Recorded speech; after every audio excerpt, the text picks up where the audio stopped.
hang up and get used to seeing it. So when come game time, we won't be surprised. Were you guys? Was your scout offense beating you guys a lot on that when you first started working on it? Not really. It just we took it slow. Maybe start off with walkthroughs and stuff like that, just to see it. You don't want to go too fast, and then just it all be all messed up. You said they'll a lot of times they'll just leave the D end unblocked. Yeah. And, I mean, that must be a weird look for you. It is weird. I mean, you used to get blocked, and it's gonna be weird in the game, but you gotta be patient and see how it unfolds. So what are you supposed to do if they just leave you unblocked? You just go for the quarterback?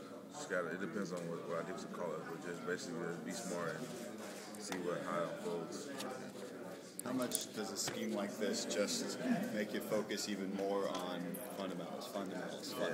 That's pretty much what's been all about for this past 3 weeks, is using our fundamentals, using our technique, because if we're all over the place flying around, don't have body control, then it's going to be a long day on defense. That's one of the strengths of Iowa, though, is that you guys aren't a team that flies around and gets out of position. I mean, Norm and Kirk preach all the time, do your job and do it well, right? Yeah, pretty much. But you got to be even more, because with this option offense, it's difficult if one person messes up, so you got to really concentrate and do your job. Last night, Norm says he was watching some of the games yesterday, and Navy scored 35 points on Missouri using this, and Houston or Army ran it up on Houston. And when you see other teams running this option and having so much success, what does that do to your mentality?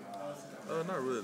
Missouri, I know they run a different defense than us, and I don't know the other team you said, but I was just watching them, and they ran some different. They ran a different defense, and I mean they wasn't pretty much gap control, so that's the reason why they're getting beat on some plays. Do you think you'll know pretty early how you match up with this kind of offense? You think a lot will be it'll be telling what happens the first couple of series? Yeah, pretty much. I mean, to get the feel for them, get the feel for their speed, it's going to be control like right away. But after a while, we should get used to them. What's it been like for the scout team trying to replicate this kind of offense? That must be a challenge. I mean, they've been doing good with the plays, but as far as the game speed, we won't get used to that until the game time. What's the biggest